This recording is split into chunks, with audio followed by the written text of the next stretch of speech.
You deserve better than putting others first all the time. And this is one of the main areas and main specialties that I work in as a counselor with clients, and that I have seen come up time and again, and I have experience with in terms of helping my clients to understand the impact that constantly putting others first has on your own well-being and their own ability to choose what they want to do and enjoy life and really experience happiness and joy and fulfillment by putting their own needs first rather than constantly going after what other people want to do. Now, this is one of my favorite topics, and I'd say is an area that I really enjoy working with in clients because I can see and understand the patterns in terms of what we say and what we do that suggests or hints that our needs are not as important as someone else's needs. Now, you may be in a situation where you're caring for someone who's ill and you're the role of carer. And I'm not really talking about that. That's obviously a different situation where you're caring for someone who is relying on you and needs support. I'm speaking about people who are perfectly fine and able to live their life, yet we sacrifice our own life and what we want to do and what our own needs are in the service of making someone happy or what we think is making them happy. And a consequence of that is we make ourselves miserable. And you deserve better than that. You deserve better than to be put second. And there are a lot of factors that go into this, and I want to share in this video. So one of the main personality traits is agreeableness, is one of the big five. Now, agreeable people are very likely to go along with what others say.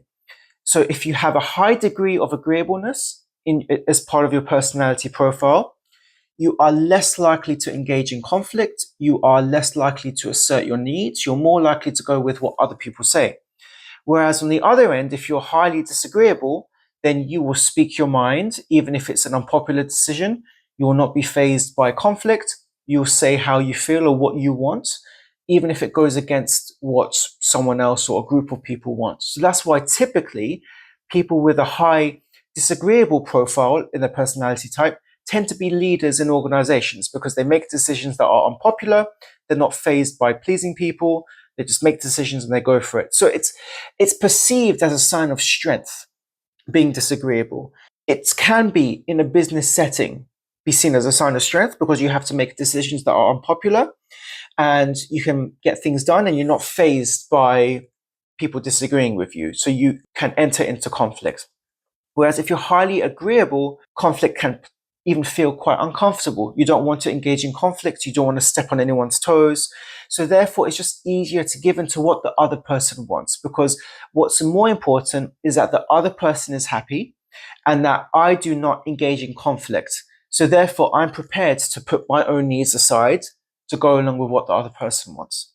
So when we put other people's needs first and go along with what they say and not engage in conflict, this is a response to safety, to make us feel safe based on previous trauma. We may have been engaged in a situation where it was dangerous to disagree with someone because you might get beaten, or you might get physically attacked. So you learned it was safer for me to go along with what this person wanted, to befriend them, to put my own needs aside, put the other person first, because that helped me keep and feel safe.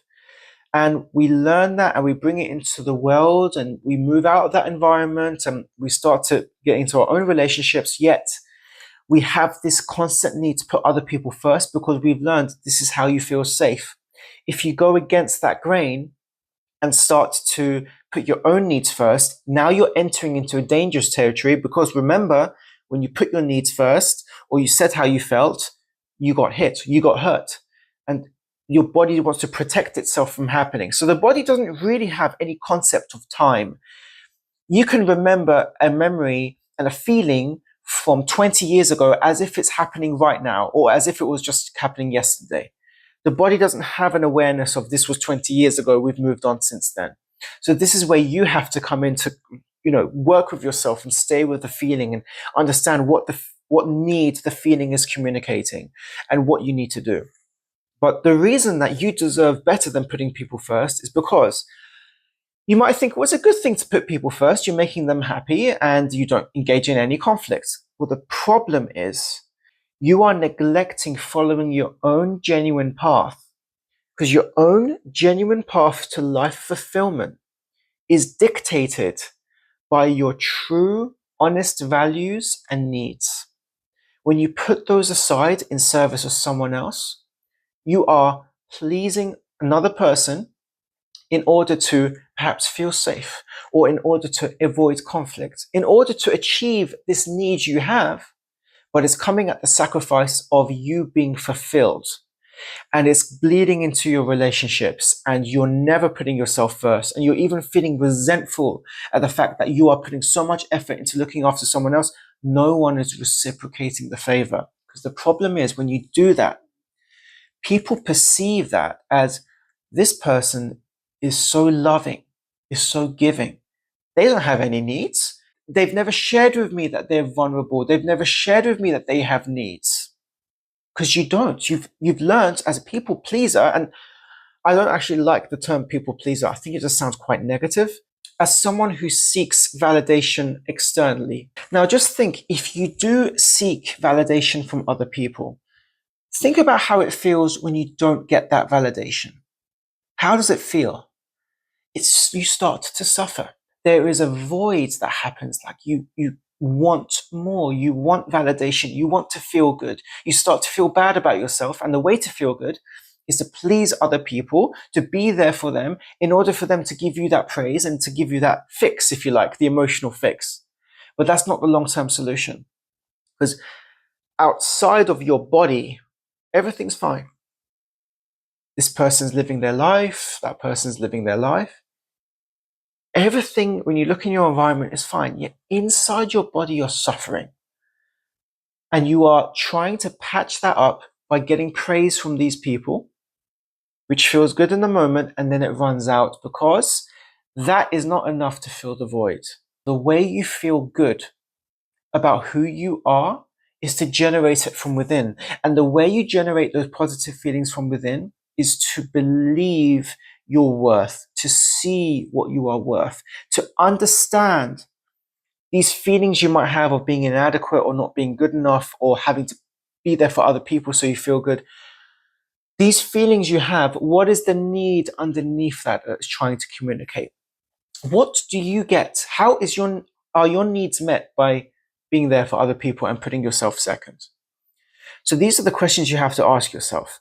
And the fundamental issue is that when you are always there for other people and never there for yourself, when you don't express what your needs are, when you don't express what you want, how you don't want to do this thing, but you feel you have to because you need the praise, you lose touch with who you really are and what your genuine path is. And that's the rooted issue, because that happens when we are conditioned to please others, when we are conditioned to not behave in ways that we feel we want to, or don't behave like that, that's wrong. Or you need to help this person, or you need to be there for other people because that's right. So we've associated societally what is right, what's wrong, and therefore assign our behavior to that. But in that journey, we then rely on having good self-esteem ourselves by being there for others. So we rely on other people to tell us that we are worthy and we have good self-esteem, when actually it should come from within, but we haven't been taught how we can generate that from within. So now we have a whole generation of people who are putting their needs aside to service the needs of others. And this is not altruism. This is completely different. Altruism is when you give to others genuinely and not expect anything back. We do an altruistic act, even if it comes at the sacrifice of yourself, but if it's genuinely constructed.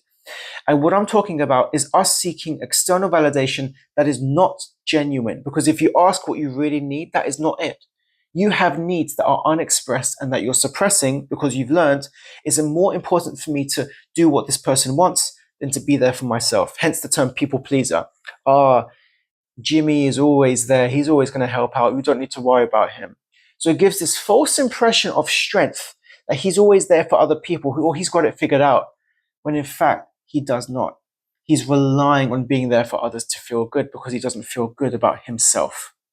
That's why he gets that fix. There is a difference between pleasing other people and providing value to others. There's a difference. There's a true difference.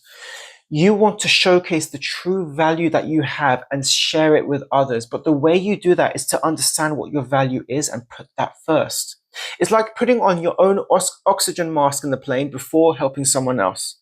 It's exactly the same principle. You need to take care of yourself for you to be able to service your relationships with your genuine self present, rather than this form of you that feels inadequate, that wants to please people and be there for them, to feel good about yourself and who you are through someone else's eyes.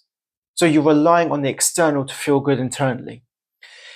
Now, there might be, as I said, many reasons why this is the case, but one of the main ways to understand this and finally get to the bottom of this and solve this problem is to undertake counselling, to speak with a professional, to understand what is the root cause of me always being there for others, or even just not being there enough for myself. What is this about? And you will notice the quality of your life improve immeasurably once you start to take that change. And it's never too late to start. So if you're interested to find out more, please contact me. Thank you for watching.